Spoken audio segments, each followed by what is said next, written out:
All right, this afternoon we're going to talk in another series of our disaster management programs for the County of San Diego. Today we're going to talk about disaster management for surgeons and ancillary care personnel taking care of trauma or burn patients in the face of a disaster. I'd like to talk about disaster management in the context of the San Diego wildfires of 2003 and 2007 as a background to discuss this as a case presentation. But let's first talk a little bit about the fundamentals of disaster management. Let's talk a little bit about why it's important for us to know about this. What are the important things we need to know? What would my role be as a physician, surgeon, emergency medicine personnel, or a nurse or ancillary personnel in the disaster program? How will I get assistance to do what I'm supposed to do on my job site? And what can I expect to see, and what will I expect to treat, and how will I treat them at the medical center, depending on whether we are dealing with multiple casualties or mass casualty events? And where can I learn more about this at my local institution?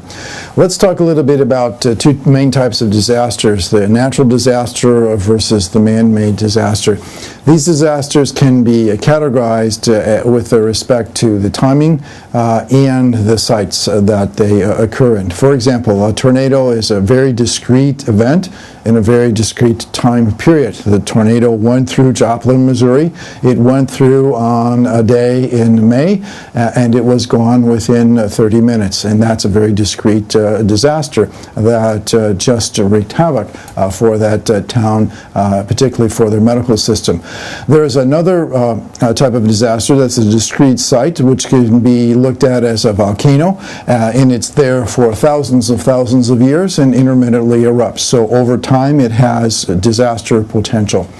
There are other things such as the tsunami and earthquakes that we've seen, which affect large areas of population in landmass, but occur over discrete times. So the earthquake and tsunami in Japan occurred on a specific morning of a specific day and was over in the matter of just a few hours. And in the meanwhile, it caused tremendous destruction, loss of life, etc., that we've all seen on the news. Other areas occur over a discrete period of time, but also affect a large area, and that can be likened to the flooding of the Mississippi River, the Red Rivers here in the United States, where large areas and cities and personnel are affected by this, but it only occurs for a very discrete amount of time. But this amount of time is measured in weeks for these types of events. And then there are biological events, natural disaster biological and man-made biological events, which have discrete incubation periods and then disease periods for which they run. For man-made disasters, they also occur in a particular place at a particular point in time. For example, if we have a plane crash, that's a discrete event, a plane crash that occurred at a very discrete time. If we have an oil spill, such as what occurred in the Gulf of Mexico in the summer of 2000, it is a very discrete event. It is the loss of control of a wellhead, but it's over a long period of time, spreading the damage over a very large geographic area.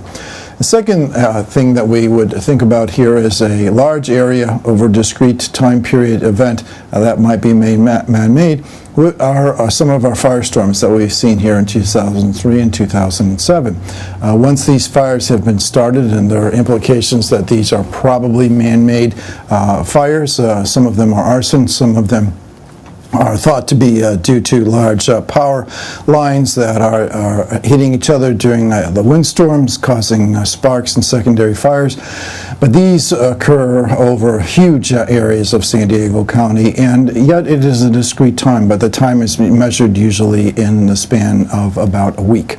Versus a large radiation spill, again associated with the earthquake in Japan that occurred over a very large area for what will be thousands of years. So these are ways to think about these disasters. So as physicians, what do we need to think about? We have an initial wave of injured patients that will arrive in our emergency department or at our trauma centers. We have a walking wounded wave of patients that will come to our trauma centers who tend to not be as injured as the other patients. And then we have a third wave of patients who come to the trauma centers, and this is actually the rescue personnel and people moving back into the area that has been affected by the disaster who are now getting secondary injuries as they recover patients, as they recover property and material. Now we're having buildings that are still collapsing. We have people who are getting cuts and lacerations, etc., from their secondary operations of recovery, both of people and material. Another way to think about a disaster is thinking about it as far as its probability of occurrence and the degree of impact that it will have. So if we think of a low probability event with a low impact, we can actually think of a train crash. So train crashes occur relatively infrequently, so there's a low probability that these will occur, and when they tend to occur, there's a low impact because it tends to only affect those patients, those people who are directly on the train or in the surrounding environs, versus a low probability of event with a high impact. If we think of Mount St. Helens volcano explosion, low probability that will happen in any given year, yet for miles around there was a huge impact both on people and material. Then we can think of high probability event, low impact. Those again are the San Diego wildfires, very likely to occur after many seasons of a lot of rain in the county, followed by subsequent dry seasons. And it has a low impact in that most of these fires occur in the backcountry and burn without destruction of building structures nor the loss of lives. However, when these move into the county, then we have a high impact due to the wildfires. And if we happen to live in Florida, we have something every late summer, early fall that has high probability with high impact, and that is hurricane season. They will come and they will cause damage every year. Let's think for a minute and review a little bit of some natural disasters and man-made disasters that have occurred. Over the past number of years, there are about 10 to 15 major disasters that occur with greater than 40 to 50 patients per year throughout the world. Acts of terrorism have changed this a little bit, but that is still fairly true with respect to natural disasters.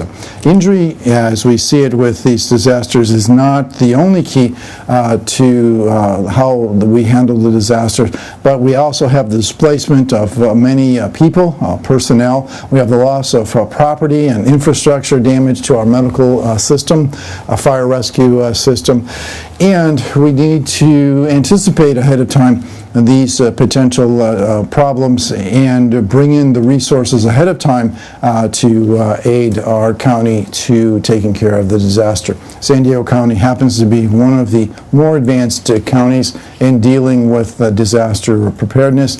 It's done in conjunction with the emergency medical services here in the county, as well as the San Diego trauma system, which are all partners in putting together one of the best disaster management plans in the nation. Let's talk for a minute about a disaster life cycle. There's the prodrome of a disaster, the actual impact from the disaster. There's our rescue while we're trying to pull patients from the debris. Then there's the recovery phase in which we have no longer viable patients and we're trying to recover the bodies. And then there's the quiescent level that's associated with the post-disaster where there's actually rebuilding. If we think of the spatial zones of disaster, let's use Hurricane Katrina as a model of this. Ground zero is actually in New Orleans and Biloxi, Mississippi. Total impact of the hurricane as it came ashore was felt in there. Massive amounts of rain, wind damage, and flooding occurred in these areas. There's a secondary marginal zone, which in medical terminology would be the peripheral zones, a zone of ischemia in the case of a myocardial infarction surrounding the actual infarct. This is where they're having buffered in varying amounts of wind damage and rain damage, depending on if you're on the eastern side of the eye of the hurricane versus the western side, will determine how bad your overall complications of the hurricane will be. We have peripheral areas that are called filtration zones, and these are areas essentially where the displaced people from the total impact ground zero will be moving to. So if you happen to live in Houston, Texas, Galveston, Texas, if you lived east towards Florida or north towards Missouri, Illinois, Kentucky, or Tennessee, you had the refugee flood moving your way. And then there's the national zone, which is the movement of people and material from areas throughout the country into the disaster area, which we saw after about 7 days of the disaster. We saw a substantial input as they stood up airfields and brought in National Guard as well as military personnel and FEMA to assist this area. There's also the international zone that's associated with this. This is the aid that the United States received from other countries to help with this hurricane. Probably a better example of this was the tsunami of 2004 that affected Indonesia and the large international effort of relief that was brought to that area. Now, this is important for our actual medical personnel because we're used to dealing with individual patients when they come in. We give them all of the resources and all of the attention that we have. This is a single casualty. We have multiple casualty frequently on a Friday night or Saturday night in the trauma bay or the emergency department. Here again, we have multiple patients coming in from a motor vehicle crash or from an assault, a fight downtown. Yet we're still able to muster all of the personnel we need to do or have so that each one of these patients can get the usual 100% workup and treatment for their injury problems.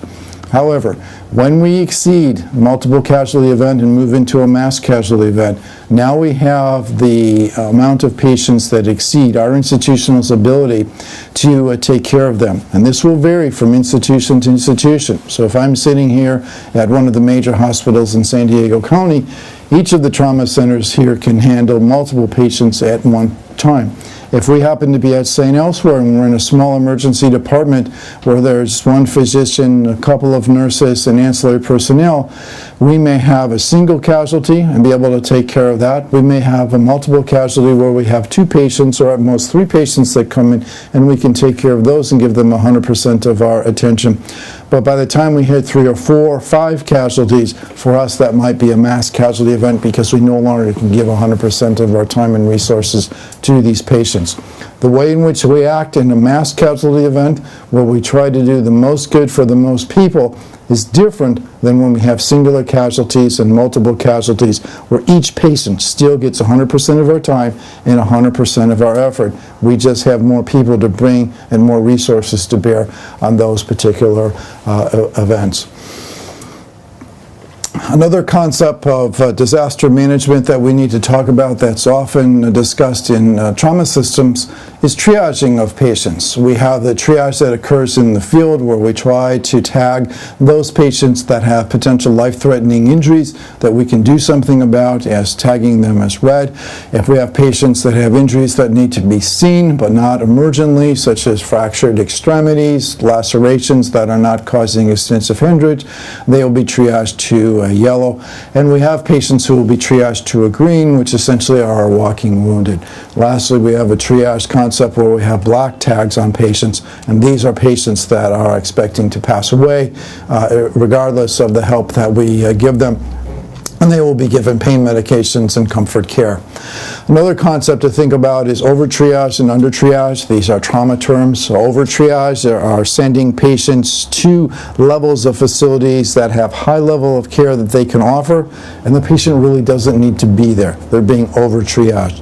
Under-triage, on the other hand, are patients that are being sent to facilities that don't have the personnel or the equipment to take care of them for the types of disease, process, or injuries that they have.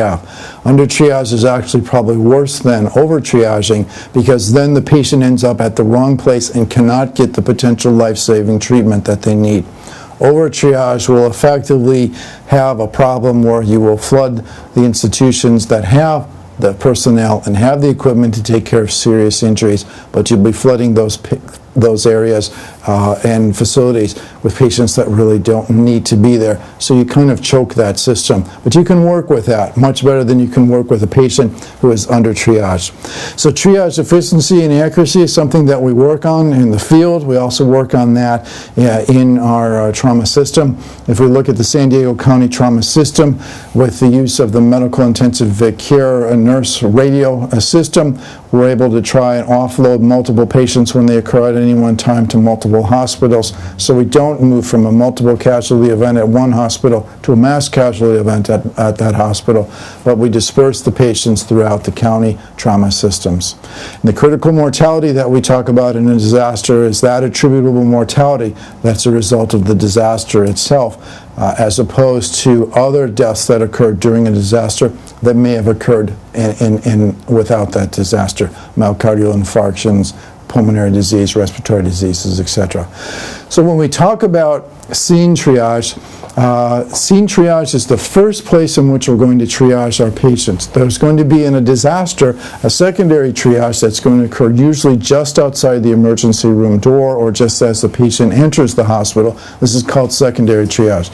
So out in the field, primary triage is to tag a patient red, yellow, green, or black, and to move those patients quickly and efficiently to staging areas so they can begin to get their initial care and then quickly get moved away from the disaster scene to the hospital. Initial care that they might be getting is simple bandages placed on areas that have deep cuts or lacerations. They may be given supplemental oxygen, and pretty much from that point they are transported, scooped and run, delivered to the trauma center or the emergency department.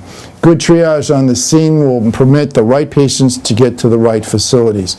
We have to have an effective triage officer on the scene who's assisting those primary triage people that are out in the field. So the field personnel that are usually doing the triage are our paramedics and our EMTs who are doing the initial scene triage. As they move to the staging area in the triage, these patients can be triaged up or down one last time before they're put into an ambulance and then taken to an appropriate facility.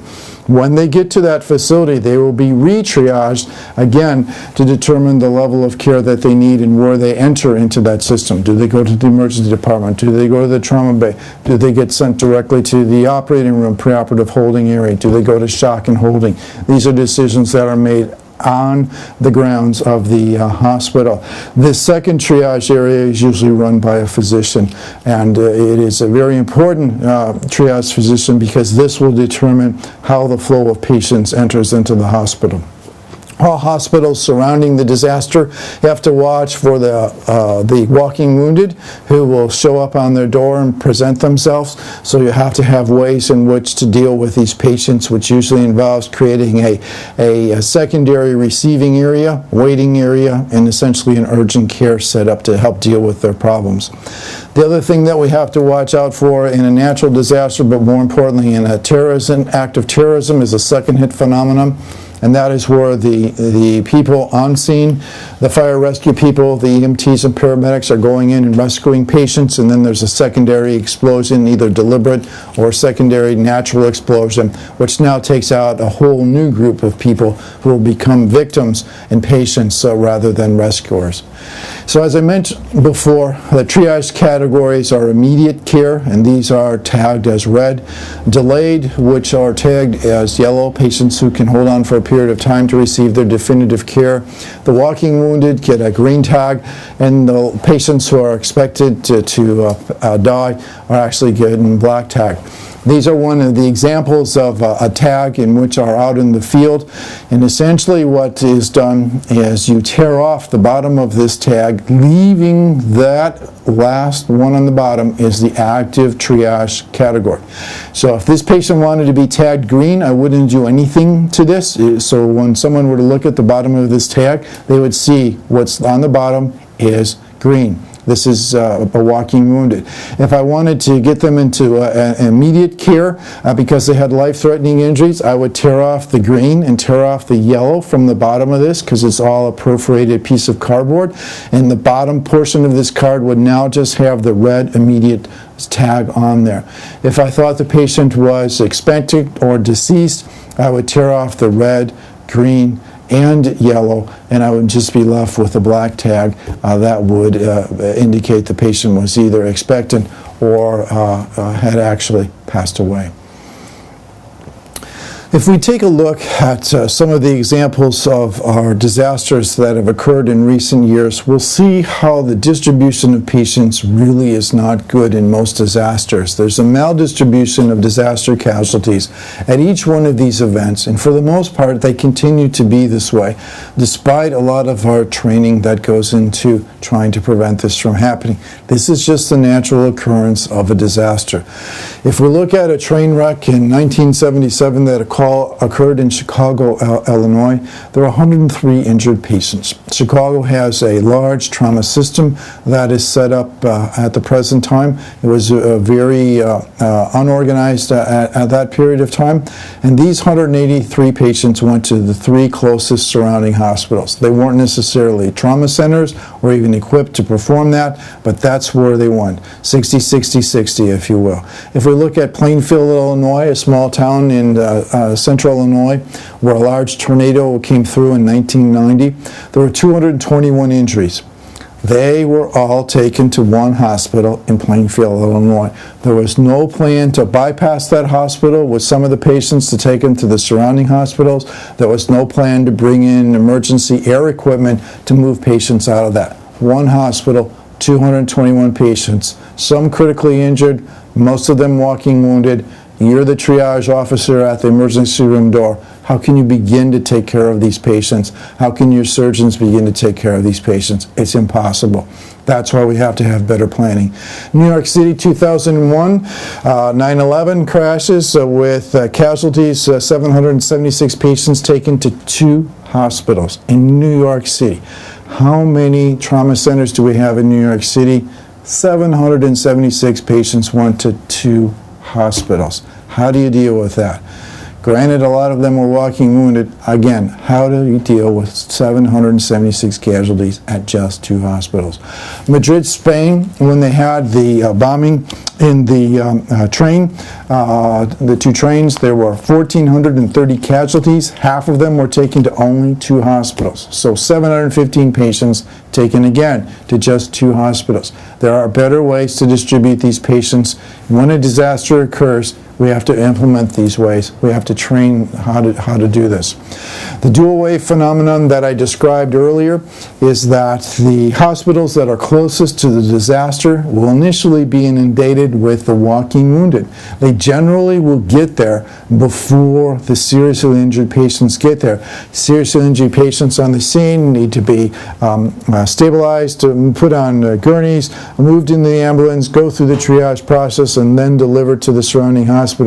Meanwhile, the walking wounded can either walk to your hospital or get into their car and come to your hospital. So initially that first wave may be actually the very minimally injured patient. So you need to be prepared for these people to come, have a place where they can get triaged and treated in an urgent care type of setting, but save yourself in your equipment, your personnel, in your operating rooms for the second wave, which is usually the more seriously or the most seriously injured patients that will be brought in by the paramedics. As I mentioned before, the casualty flow from the scene reflects the amount of personnel and the type of personnel that are on the scene. Initial rescue efforts on the scene are usually done by people who are involved in the initial crash or accident. So 35 to 50% of the patients are actually rescued by bystanders or by people that are involved in the crash. Then the paramedics, fire and rescue will all come. If there's decontamination that's needed, it's preferable to do it into the field rather than bringing them to the hospital to do that. That is because every contaminated patient that enters into an emergency vehicle will now contaminate that vehicle. What type of decontamination or what type of contaminant are they likely to have? One of the more common ones is just diesel oil, gas that has been on them from a large petroleum explosion. So we need to get that off the patients initially. If we're talking about radioactive material, we have ways to decontaminate that, but most of it, short of terrorism, is simply going to be some material that's from an explosion that's gotten onto our people. And if we look to our Gulf coast and potentially to the Long Beach area where we have a lot of petrochemical refineries, these are the types of problems that we're going to deal with, and these need to be lavaged off the patients.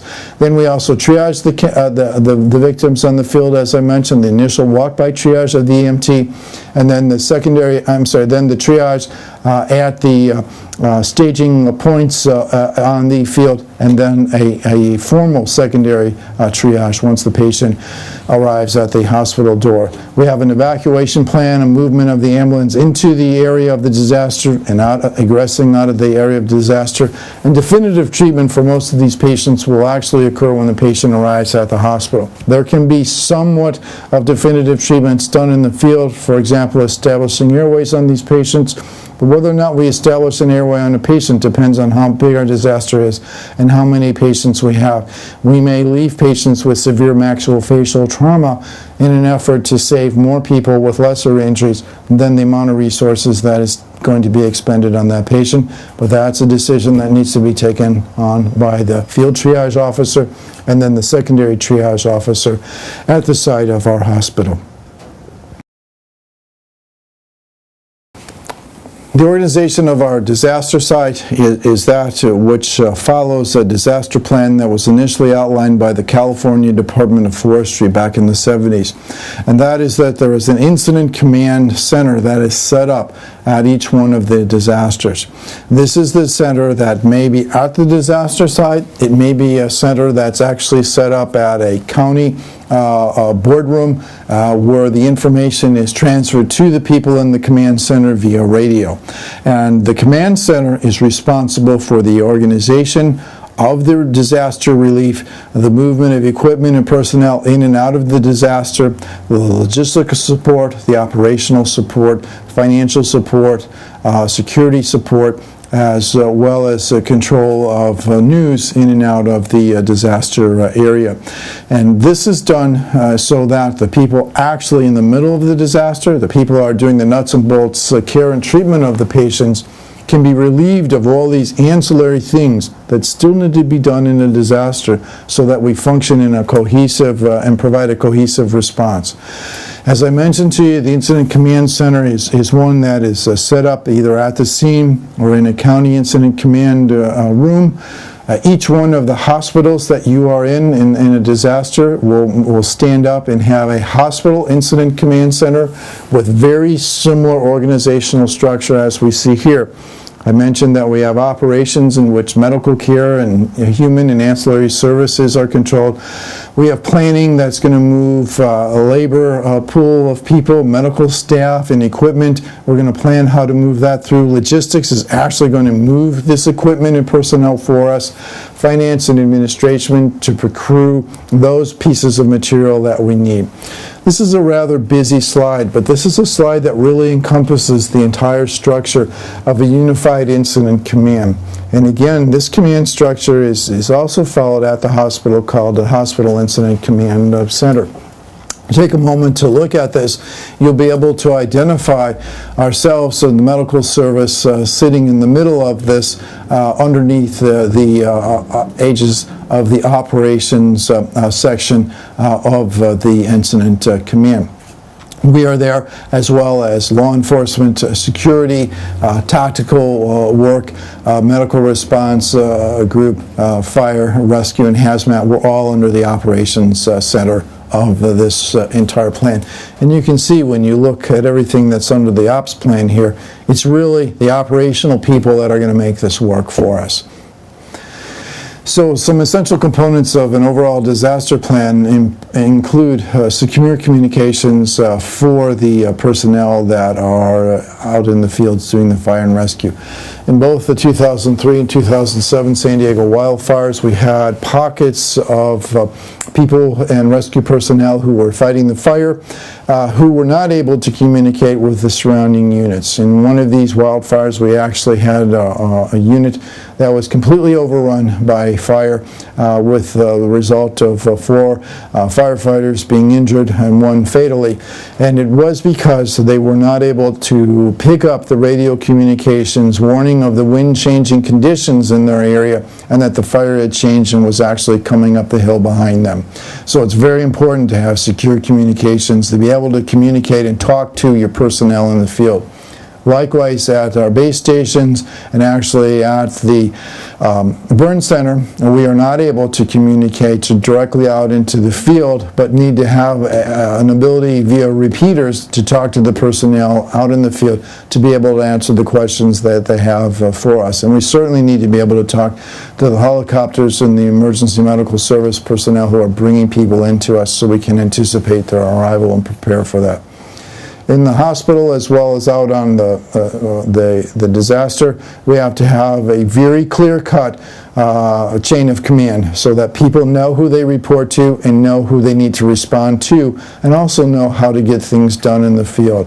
So this is very important that the chain of commands are not only understood, but are followed in the field. We have to have important public information officers that talk about how the disaster is going, the condition of the injured patients, but more importantly in San Diego County, when we have our wildfires, part of the public information is to assist in the evacuation of personnel and animal life from the surrounding areas as the courses of these fires change. It's very important to have the public aware of what is happening on a moment-to-moment basis. We have to have good transportation and evacuation mechanisms in place, and as we see in our wildfires of San Diego County, this is very hard to maintain. We quickly lose the ability to move people by air because of the amount of smoke and soot that's in the air within the first 24 hours and the winds that also occur. Secondly, the transportation corridors are oftentimes congested and cut off, either from the fire or simply from the amount of personnel that are utilizing them. If we think of the San Diego County wildfires, we have Interstate 8, which moves in an east-west direction. We have the 15 and the 5 that move in the north-south direction. These are our major arterial routes into the county and out of the county, and they are nowhere near big enough to occur mass movements of patients, personnel, and material.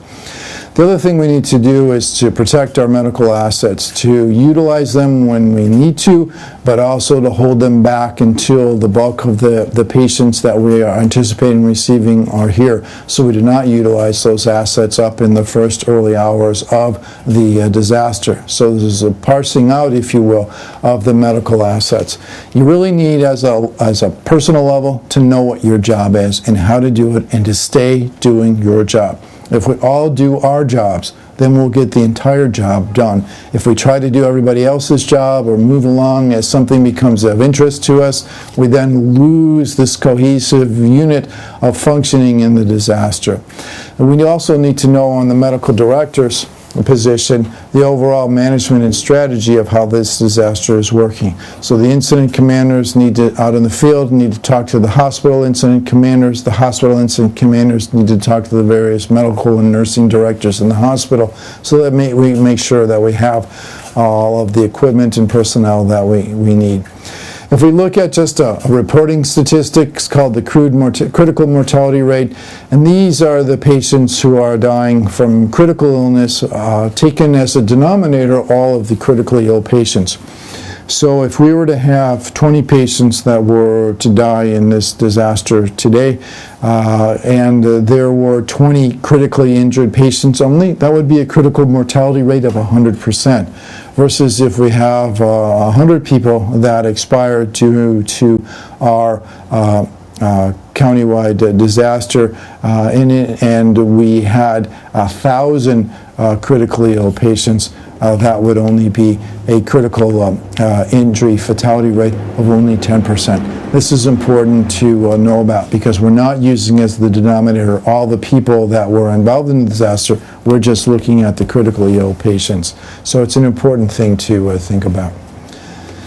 If we think about the components of a disaster plan from a medical standpoint, we have to have a rational disposition of personnel and material and assets. It's important that we really work within our hospital incident command center. The best places for physicians and nurses during a disaster are to be within our hospital confines and working, not out in the field trying to perform rescue and assistance in the field. If that's needed, fire rescue will come and get us, move us onto the field in a safe, secure manner, and then move us off the field of operation. Because frankly, we tend to get in the way and try to do too much in the field, where we need to bring people back to the hospital and get things done. We also have to have a good triage plan at the hospital, so that we're able to work with the patients as they come to the hospital. A secondary triage done right at the emergency room door, and then a continued following of patients throughout their hospital course. And logistically, this is actually very difficult to do.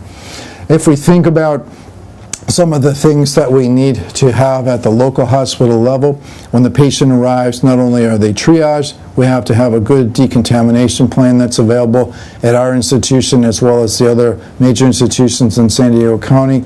There are tents or trailers that are set up where the patients are decontaminated depending on what needs to be done. Most of them will require a wash down, and so they'll have a cold water wash down and then move into the secondary triage area and then move into the hospital from there. One important concept in the movement of patients once they hit your hospital door is the forward flow of patients. They need to keep moving through your system. You do not have the luxury of sending a patient from your emergency department to the CT scanner, back to your emergency department, then somewhere else, then back to your emergency department. These people need to move in a one-time movement from point A to point B, ending up at point Z. So if they come to the emergency department, we do everything we need to do that we can in the emergency department, take the films that we can take in the emergency department. If we decide that they're going to have a head CT and they're actually going to go to the scanner, then they're going from the scanner to the secondary receiving area. This may be the intensive care unit, this may be into a secondary shock and holding unit, but we move the patient forward through the system so as to not come back and back up that system so that another patient can't move into that emergency department bed. And lastly, we've got to really think about the ability to have a damage control approach to these patients when we're dealing with mass casualties. We need to be able to do the most good for the many. Within that, we have to have our own evacuation plan. If we become part of the disaster scene, particularly here in San Diego County with the wildfires, Palmerado Hospital needed to be evacuated in the 2007 fire. Although they weren't a primary receiving trauma or burn center, they still had to evacuate not only their acute care patients, but their nursing home patients and move them out of harm's way. So that's something that needs to be done.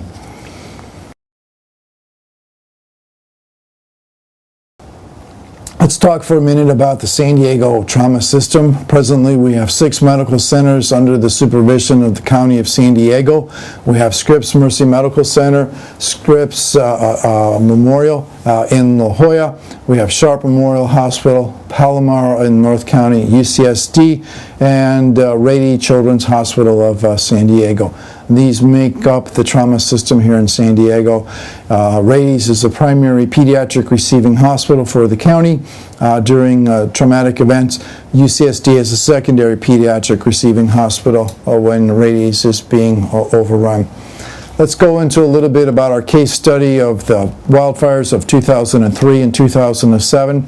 San Diego County was the areas of which these fires occurred. There were similar fires occurring in Orange County, Los Angeles County, San Bernardino, and Riverside County. There were fires also in northern Mexico in the state of Baja California. Each year, when we think of the fires in San Diego County, there are about 700 fires. They tend to burn small amounts of brush in acres, usually less than 10 acres. The terrain here in Southern California, San Diego County and its environs is mostly dry areas, areas with multiple canyons, deserts, and desert scrub, which are closely interfaced with the urban building. So at the edge of a canyon, we have homes that are built on the tops of these canyons. Also, these canyons interdigitate for long areas, and so fires that are traveling within the canyons can move very quickly through large acreage areas, moving the fire from what was initially the outskirts of the city into deep fingers into the city. This is an important thing to think about. The climate in San Diego County in the late summer and fall is usually very dry by this time. As we think about it, we're doing this program in 2011. We had fires in 2003, 2007. It is now 4 years past that. It's 2011, and again, we've had years of large amounts of rain and large amounts of vegetation and growth in the backcountry. And now it is followed by very dry season. When the Santa Ana winds blow from east to west, late summer, early fall, the winds as they blow bring hot, dry air from the desert into San Diego County. And if a fire starts out in the eastern portions of our county, they may be fueled by these very fast winds. Winds that on the surface area outside of the canyons are blowing between 20 and 40 miles an hour. Once they funnel into the canyon, will be blowing between 40 and 60 miles an hour. So you can imagine the strength of these winds as they move the fires along through these canyon. In 2003, 4 fires broke out in San Diego County, eventually encompassing 336,000 acres. The main fires were actually in Paradise Fire in North County, the Cedar Fire in Central and East County, and the Otay Mesa Fire in the southern portion of the county.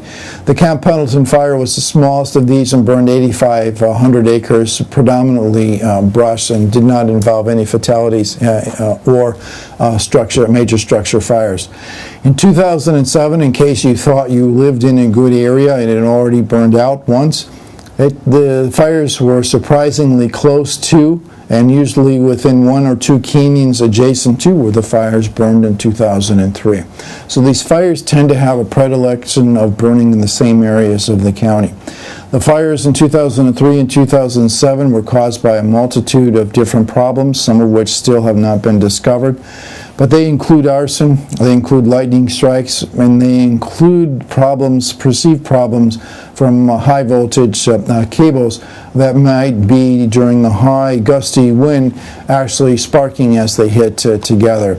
If we look at entire San Diego County and Southern California, including Orange, Santa Barbara, San Bernardino, and Los Angeles County, there were over 500,000 acres that were burned and over 1,500 homes that were destroyed in 2007. 2 of the largest fires in entire Southern California were here in San Diego County in 2007. This is the Witch Creek Fire, which started in Ramona and burned in a south to southeasterly motion into the Poway Rancho Bernardo area. And the Harris Fire, which was actually a border fire near Tecate, Mexico, that was thought to be started by humans. This was a brush fire that was a very rapidly moving fire, moving from east to west and overtaking many people who were out in the back country. The total areas of these were quite large. The Witch Creek Fire, which was the northernmost fire in 2007, started on the 21st of October. You can see the amount of acres that it burned, close to 200,000 acres. 1,000 homes were destroyed. There were 2 deaths that occurred during this. There were 39 firefighters injured and 2 civilians that were injured during this fire.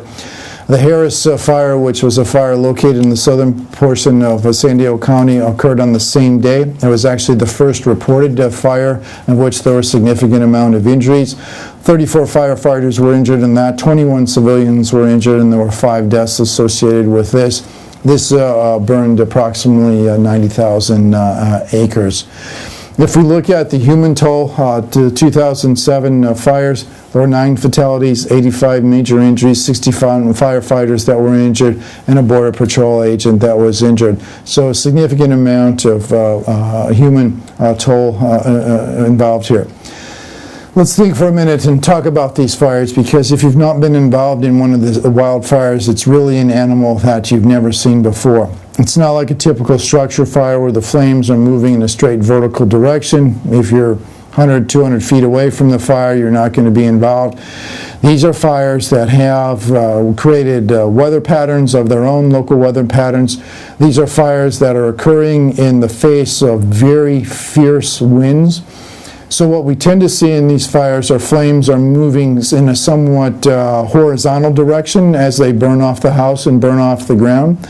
The embers that are coming off the burning material are moving in a horizontal direction and moving many, many feet to yards away from the initial fire. And the problem with these fires is it's hard to stop the progression of the fire as it moves along the ground, because it's being pushed along by these winds. So to get a fire line up to secure an area where the fire department is going to try and stop the fire from progressing is very difficult. And actually the strategy in these fires is just to try to direct the fires away from structures and people rather than to try to stop the fires. Hold the fires at bay until the actual weather patterns change, so the winds die down and the humidity increases, and then actually attempt to fight the fires in a manner to put them out. The fires, because of the winds that are pushing them, are consuming large amounts of territory per hour, up to 6,000 acres per hour. You cannot stay ahead of this. It's very difficult for fire personnel and rescue personnel to stay actually out of harm's way from these fires. At some of the most aggressive times that the fires were burning, it doubled the speed in which they were covering the acres, so 12,000 acres per hour. These are huge expanses of land that are being consumed. Flames were seen as high as 200 feet and advancing firewalls, so the entire firewall moving at you 50 to 75 feet high, moving at 15 to 20 miles per hour. You cannot outrun this. There is no way you can outrun this. And if you're in a car looking at one of these firewalls, chances are you're not going to outdrive it, because the traffic ahead of you is so bad that you can't get out of it, or the smoke and debris that's moving through the air is going to make it next to impossible for you to drive through this. And some of the injuries and fatalities that we see in these fires are people running off the roads, people running into the back of other cars, simply because they cannot see what they're doing. At one point during the quickest advancement of the fire, it was advancing a half mile in just 2 minutes. Again, you cannot outrun these fires if you wait till they get to that point. In 2003, San Diego County had approximately 125 minor injuries. There were 41 patients who were seriously injured. 23 of those were transported to UCSD. 18 patients were actually fatally injured in the field and never made it to a hospital to secure any type of treatment. The etiology of the non-fatal burns occurred when patients were attempting to protect their property, and they either got direct flame burns, radiant heat burns, or contact burns due to the fire. Patients who were attempting to escape from the fire but either left too late or got into large traffic jams and the fire overran them. There were non-fatal burns that were associated with rescue operations, or patients who were trapped and surrounded by the fire. And there were patients who had significant smoke inhalation injury with or without any evidence of cutaneous burns. The etiology of the fatal fires, again, similar, were patients who were protecting their home, structure, or livestock, patients who were rapidly overtaken by the fire while they were trying to escape, and this was a leading cause of fatal injury in the fire. Your either way to egress from the fire scene was cut off, and then you were caught in the fire, or you were in such a traffic jam, you were caught on a 2-lane road that you were overtaken by the fire, or you were on a 2-lane road, the smoke and the debris was such that you ran off the road and the fire then overtook you. These are the ways the fatalities seem to occur in 2003. 2007, we saw very few injuries occurring by that method, but the method that they occurred was that people were out in the back country, they were on foot, and they were overrun by the fire. Similarly, we had fire rescue personnel attempting to get civilians out of harm's way, who were then caught in harm's way and overtaken by the fire. If we look at the mechanisms of injuries, again, 2003-2007, predominantly flame injuries, radiant heat injuries, and contact injuries were the things that caused both fatal and non-fatal injuries. If we look at some of the injury demographics, they were very similar for both the 2003 and 2007 fires. 2 times as many people were males as females who were affected. And similarly, about 2/3 of the fatalities were male, 1/3 were female. And the age distributions were similar. The age distributions was between 11 and 77 years old. The mean age of males was 44 and slightly younger for female at 38 years of age. Advancing age translated into more morbidity and mortality for the patients, as well as longer length of hospitalizations and procedures that were done on these patients. The mean in total body surface area burn was actually only about 15% TBSA, but it ranged between 1%, which is a patient with predominantly smoke inhalation injury, who actually was one of the longest staying patients in the hospital, and patients up to 85% total body surface area of burns. Again, you don't need to get burned with just the flame. Radiant injury caused 3 of 11 injuries, or the TBSA is greater than 25%. Here's just an example. On the left are the traffic jams that you run into trying to move in and out of the areas. Here's a group of people that are trying to evacuate an area on the freeway. You can see the fire just to the right of the freeway, and you can see that the freeway is a complete stoppage. So these patients actually, in trying to get out, are now at risk of being burned by that fire should that fire burn across the freeway. If you look on the right, you see the 2-lane roads, and if you were on that 2-lane road going down the hill there trying to come up the hill to get out of that fire, you'd have one heck of a time trying to see where you were going in that dense smoke. So you can see how this is a very local phenomenon, because if you look to the road to the right, it's perfectly clear. You can see where you're going, not a problem. But if you happen to be coming from where that fire was down in that valley, you're probably not going to be able to see to stay on the road. If we looked at the injury pattern in 2007, we had approximately 50 patients that were taken to UCSD. 20 patients were admitted, 11 of which went into the intensive care unit. 7 patients required mechanical ventilation, 2 with very severe smoke inhalation. 1 developed ARDS and did not survive. 17 patients required multiple operative interventions. There were escharotomies, tracheostomies, excision of burn wounds, allografting, autografting, integral placement, and reconstructive surgery that were done in multiple of these patients. An important thing to remember here is although the firestorm runs its course usually over the course of a week, the human carnage that occurs from this firestorm usually takes us about 4 months to take care of these patients. So while the firestorms occur in the middle of October, the last patients remaining in the hospital are going home between January and March of the year following. So this is the amount of manpower, material, and work that goes into taking care of these patients. If we look at the average burn size, again, was about 15%. The number of procedures that these patients have goes between 0 and greater than 15 procedure. We put on all types of synthetic material as well as allograft, xenograft, wound vacs, and actual final skin grafting in these patients. There really weren't any areas of the body that were spared when we look at all of these patients. Everything was burned. There were 2 fatalities in 2007, a fatality due to severe ARDS, and a fatality due to pulmonary sepsis. This was interesting in that many of these patients were out in the backlands who actually dove into small pools of water out into the backlands, not into swimming pools, but small patches of water, picked up incredibly bad bacterial pneumonias and aspiration pneumonias from these, and these were very difficult to treat in our patient population. Let's talk for a little bit about the internal burn service logistics, because this will give you some insight as to what goes on at our institution and why we'll potentially need to have your institutions assist us should we have more casualties than we've had in the past. In planning for the burn search at the present time, the UCSD Burn Center can probably hold about 40 patients at an initial influx of patients. If they're spread out, we can probably handle more than this, but if they come in within the first 24 hours, as most of these patients do, we were only able to handle about 40 patients at one time. At the time of both of these fires, the burn services was completely full. We have 18 patients, 8 ICU patients, and 10 floor patients. In 2007, we were able to discharge 2 patients. We were able to move many of our patients to non-burn floors, making room for patients to be able to be directly admitted from the trauma bay into the burn center.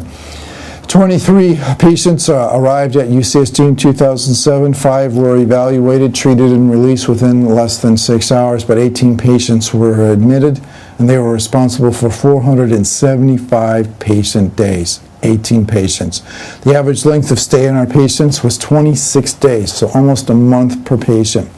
The length of stay was proportional to the percent TBSA, but when smoke inhalation was present in our patients, we extended that by almost twice the amount of time of their expected length of stay. 7 out of the 18 patients admitted to UCSD had evidence of smoke inhalation.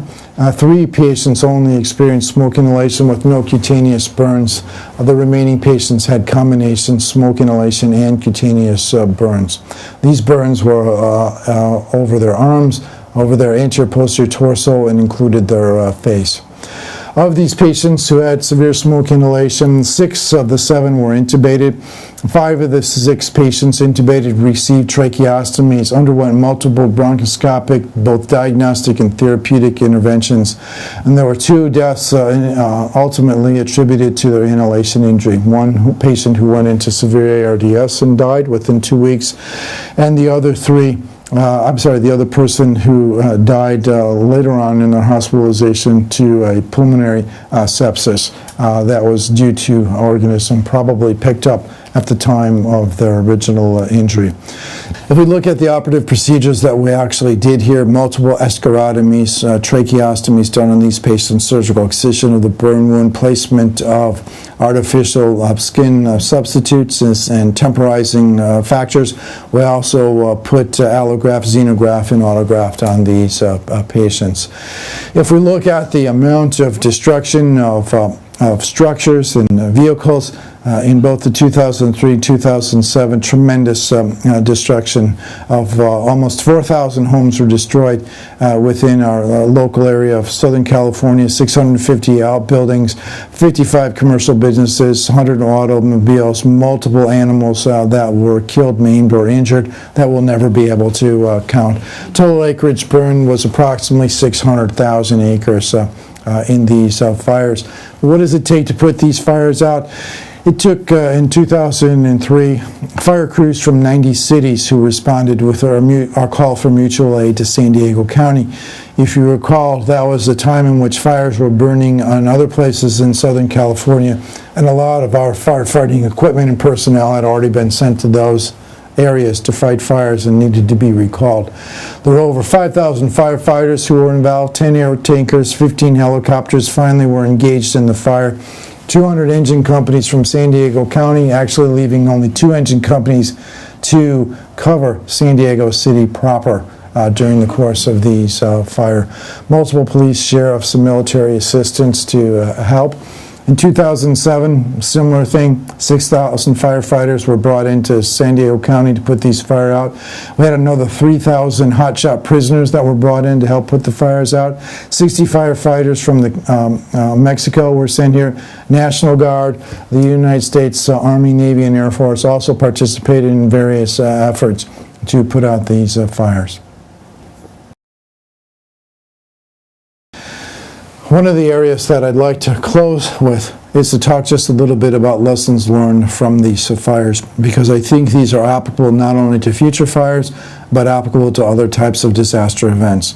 Number 1 is you need to have a well thought out, a well-planned and workable disaster plan for your hospital, depending on the type of disaster that you're going to potentially have to deal with.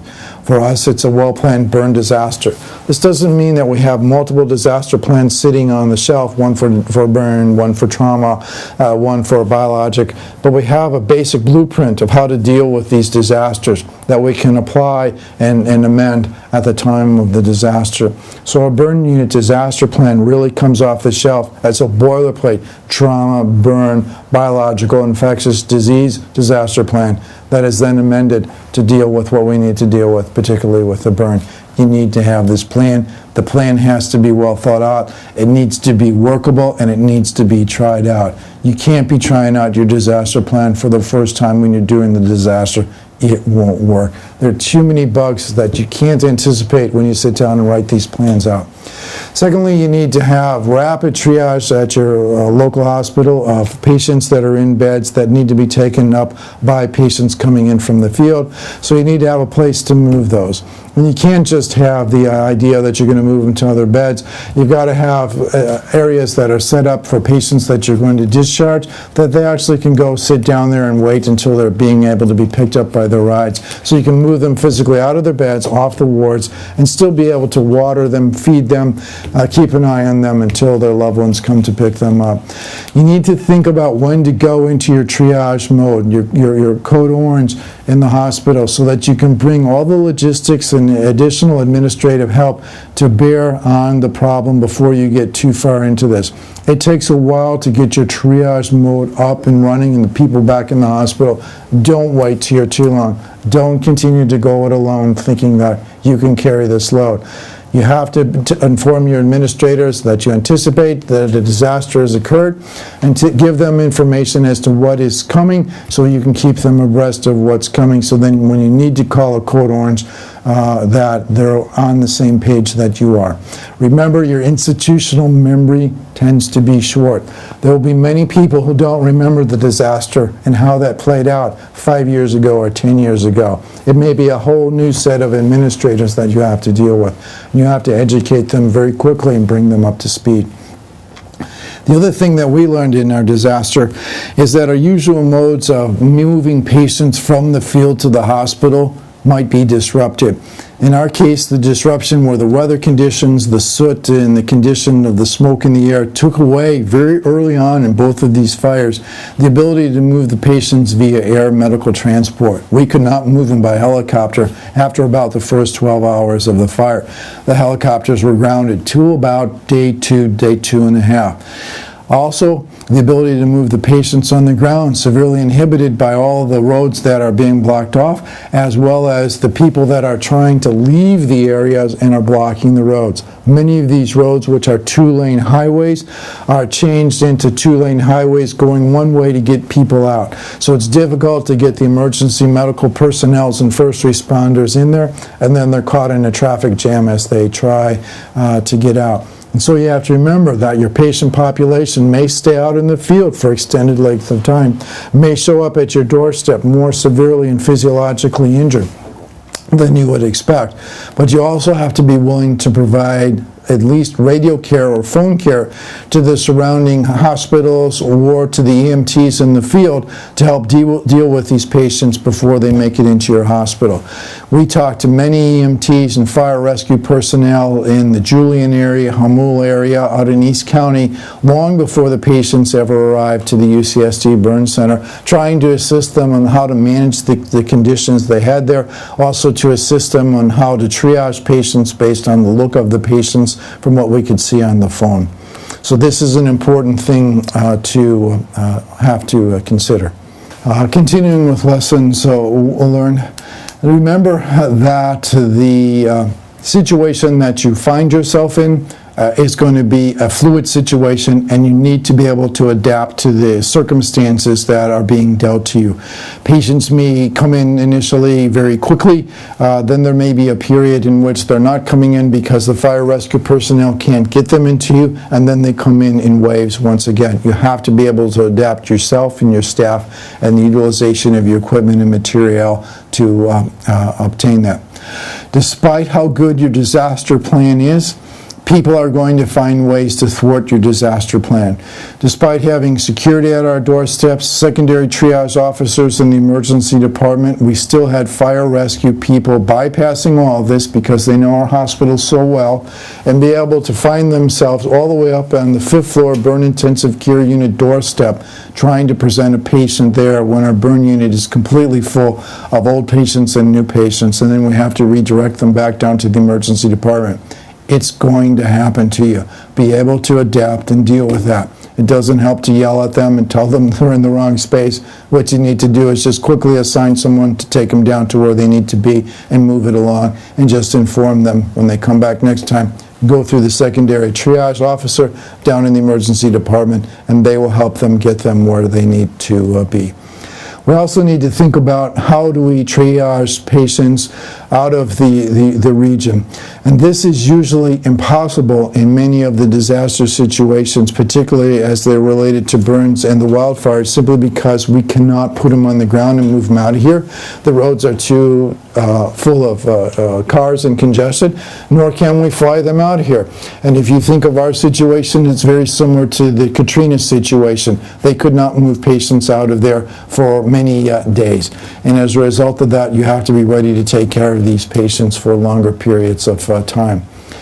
Other lessons that we learned was that we really need to have good cross-training of our personnel so that they can do a multitude of jobs. They may be asked to do something that they don't normally do, but they have to have some degree of familiarity with that, and also they have to have the spirit of cooperation that often the disaster brings out the best of us so that they will do that. What you do every day may be different than what you're asked to do on the day of the disaster. The important thing is that we have local pockets, little pockets of personnel that are being supervised very closely by a leader. And in most of the literature that we read, it's a group of 6 people working as a group with one leader. The one leader can keep an eye on 6 people. When we get a group of people that is larger than that one person is trying to control, that's when we tend to lose control of the situation. Other things that we need to think about in the burn unit or at your hospital is making sure we have accurate personnel callback numbers so that we can get them back in the time of emergency. We'll also need to know, particularly in the fires, that there will be personnel that is at work or personnel that should be coming into work who can't come into work or who need to go home because their home and their families in harm's way, and they need to move out to take care of business. So we have to be able to excuse them, not make them feel like they are abandoning us, but actually give them support so that they can do what they need to do to help save their families. But just as important, we have to keep track of those patients. So having secure cell phone numbers, having them report back to us when they are with their families, and having report back to us when they know that they are safe, so we can keep them off our big check them off our logistics boards so we know that they're out of harm's way. But this is very important. You will lose personnel in a disaster like we have with the wildfires, and you will not get personnel coming into work or on their shifts when they need to, simply because they have other things that they need to do. So you must have backup personnel available to your burn unit. In our institution, that tends to be personnel from other intensive care units who will come up and help work for us. When you have the same at your trauma center or emergency department, you'll have to pull personnel from other places to take care of the trauma that you're dealing with or the critical and injured patient. And most importantly, while everybody's adrenaline is flowing in the initial phases of the disaster, these disasters tend to be marathons and not sprints. So we have to be able to stagger our personnel, get them adequate rest, adequate nutrition so that they can go for the long term. Particularly with burn patients, as I mentioned to you, they get admitted in October and they're going home in January to March. That's many months of many operations and many bandage changes that need to be done. That's similar to what could occur in a traumatic situation if we have a large trauma disaster here within the county. So it's important to be able to run the marathon. In closing here, I'd like to just talk about a small epilogue. I'd like to just say that all the major destruction, while it was done within 1 week here in Southern California, it took another 3 weeks to completely extinguish the fires. But the fires were not completely extinguished until the weather conditions changed, the humidity increased, the rains came, and the fires were able to be put out. But as I mentioned here, what goes on in the hospital goes on many weeks to months after. The fires are long out, long after CNN has left the area and stopped taping interviews. We continue to work here, as you will continue to work. I'd also like to mention Steve Rucker, who is a firefighter from Engine Company 6162 of Nevada, California. He's been the only fatality in both of these fires so far from the fire rescue community, and we appreciate his work and his sacrifice to make San Diego County safe. So in closing, I hope this video has given you a little bit of an idea of how the disaster management plan works in a generic sense for the county as well as at your hospital. Your roles and duties in these disaster plans are essential to understand and participate in the number of exercises that we do, so when the real thing comes that you're ready to do that. I wish you good luck in having to deal with the disaster should it come. First, I wish it does not come to you, but in the event that it does, that you're ready for it. Thank you for your attention.